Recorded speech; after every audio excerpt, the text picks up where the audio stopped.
धनगर बांधवाला एकाचं दोन सांगून आमच्या विरोधात उभा करायचं काम करायला लागला. धनगर बांधव नाही ऐकणार तो. गावखेड्यातला धनगर बांधव मराठा समाजासोबतच आहे. इतकं स्वार्थी आहे, खूप स्वार्थी आहे. आणि झाडके पत्ते पिते कायच पत्ते तू काय करणार आहे? आणि मोठमोठल्या शिंगावर धमके देतो काय मला तू तुझं चलून दे. मराठा आरक्षणाच्या मध्ये बोलू नको. तू घेतले असतील खूप जण अंगावर. फक्त फडणवीस साहेबांचा आणि अजितदादांचा वापर करून त्यांना संपू नको. कारण मोठं करणाराचा उपकार ठेवत जा जरा कधी काळी. नका एवढं जिथं खाल्लं तिथंच नको हागज होते त्यांच्या ताटात. तुम्ही ज्या प्रकारे मागण्या करतात हे एक ब्लॅकमेलिंगचाच प्रकार आहे असं भुजबळ म्हणतात. आणि तो खाल्लं ती त्याला काय म्हणतात? लय तुला आदराने दिलं का? तुमचा कोणचा सर्वे नाही फिरवे नाही तवा दिलं तुला जमत बरं वाटलं खायला कोणकडे बी कसलं बी. आणि आमच्या नोंदी सापडल्या सरकारी. आमच्या उदाहरणार्थ जमिनीचे सातबारे सापडले तरी तुम्ही देणार नाहीत. याचा अर्थ दादागिरी म्हणतात त्याला. नाही देव देणार. जरी तुझी जमीन सापडली नाही देव देणार याला दादागिरी म्हणतात. शासकीय नोंदी भारतात फक्त मराठ्यांच्या सापडल्या. एकाही जाती धर्माच्या नोंदी सापडलेल्या नाही. मग खरे ओबीसी आरक्षणात आम्ही आहेत. तुम्ही नाही. तुम्ही अतिक्रमण केलं. गोरगरिबांचं आरक्षण तुम्ही खाल्लंय आणि आमचं ते हक्काचं असून सुद्धा खाल्लंय म्हणताय घेऊ नका. खरं ओबीसी आरक्षणात आम्ही आहेत. तुम्हाला कोणतेच निकष नाहीत तरीही तुम्ही आलात तरी आम्ही कधी नाराजी व्यक्त केली नाही. कोणत्या जातीला का आरक्षण दिलं, कशामुळे दिलं, का दिलं आम्ही कधी म्हणलो नाहीत, म्हणणार सुद्धा नाहीत. आमच्याबद्दल जळू नका एवढंच आमचं म्हणणं आहे. जळू नका. आणि आम्ही कोणाच्याही आरक्षण आम्हाला द्या म्हणलेलं नाहीत. आमचं जे दे आम्ही तिथंच आहेत ते आम्हाला पाहिजे ते आम्ही मिळवणार आहेत. आणि याला किती वळवळ करू द्या फक्त सरकारला विनंती याचं ऐकून मराठ्यावर तुम्ही अन्याय करू नका. तुम्हाला पुन्हा सांगतो याचं ऐकून मराठ्यावर अन्याय करू नका. मराठ्यात तुमच्याबद्दल नाराजी गेलेलीची आणखीन जाऊ देऊ नका. ती नाराजी कशी कमी होईल याच्यासाठी प्रयत्न करा.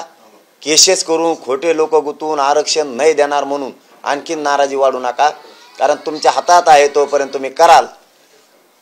पण नंतर आमच्याही हातात आहे याचंही तुम्ही भान राहू द्या. कारण गोरगरीब मराठा मी 6 करोड आता एक आलेलं आहे. जशी जशी डेडलाईन जवळ येते तुमच्या विरोधातला म्हणजे तुमच्यावर टीका करण्याचं प्रमाण वाढतंय. तुमच्या विरोधातला सूर वाढतोय. आता त्याला मी काय करू? मी संताजी धनाजी सारखा त्यांना पाण्यात दिसायला लागलोय. मी काय करू त्याला? आमचा मराठा समाज त्यांना संताजी धनाजी सारखा दिसायला लागला. त्याला मी करू काय? आणि विरोधाले यांना काय काम आहेत दुसरी सांगत असतील तिकडून बोंबलत येत. अरे इथं घेणार तुम्ही किती विरोध करा. ओबीसीच आरक्षण घेणार कसं मिळत नाही बघतो आम्ही बी मराठी. पाटील बीडच्या जंगलीबाबत देवेंद्र फडणवीस यांनी सांगितलं की CCTV मध्ये जे दिसत आहेत ते गुन्हेगार आम्ही आत घालणार तलवारी घेऊन गेटवर नाचत होते. हे CCTVचे पुरावे आहेत. मग यांना तुम्ही पाठीशी घालणार? मी पहिल्यांदाच सांगितलं मी त्याचं समर्थन केलेलं नाही. निष्पाप लोक गुतवलेत तुम्ही. जे आजूबाजूला कोणी उभा आहेत ते गुतवलेत. हे कोण नाचणारे म्हणताय तुम्ही? हे दुसरेच आहेत. हे धरण्यातच नाही आलेले दुसरेच टाकलेत त्यांच्या नावाखाली. असे शेकड्याने हां शेकड्याने हे यांनीच यांचे जाळलेत. यांनीच यांचे पोळेत. त्याचं ते एडपट आलं तिकडून इथं त्यांनी त्याचंच हॉटेल जाळलेलं त्याच्याच पाहुण्यानी. ते आरोपी कुठे येतं? ते अटक केले का? समर्थन करतात. अहो मी म्हणतो त्यांचं कोणाच मी त्या जी घटना घडली त्याचं समर्थनच केलं नाही. आम्ही तसे स्वतःचे सुस्वार्थी लोकच नाही आहेत. स्वतःच्या स्वार्थासाठी काही बोलणारे. आमचे कित्येक तरी लोकांवर अन्याय झालाय त्याचं काय? काही धरून हाणून मारून सोडले त्यांचं काय? सोडलेले सुद्धा हाणून मारून का हाणलं? का सोडलं? त्यांना कोण आता त्यांच्याबद्दलचं काय सरकारचं मत आहे? कशामुळं मारले ते लोक? पूर्ण सुजून कशामुळं काढले तुम्ही?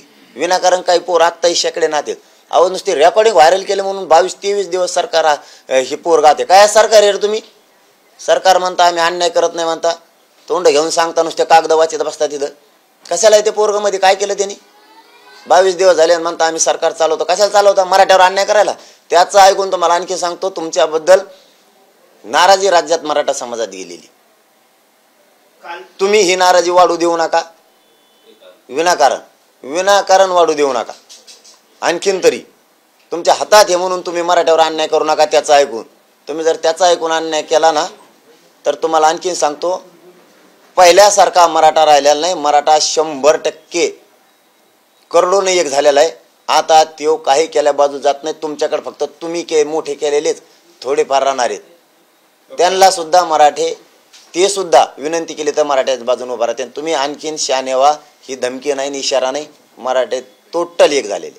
पाटील, जे पुरावे सापडले त्याच्यामध्ये पेट्रोल बॉम्ब तयार घेऊन आले, पेट्रोल बॉम्ब फेकताना सुद्धा सीसीटीव्ही मध्ये सापडले. याचाच आधार घेऊन सरकार आता जरी चौकशी करते, तर तुम्हाला काय वाटतं? तुम्ही यांचं समर्थन करता की जे पेट्रोल बॉम्ब फेकत होते?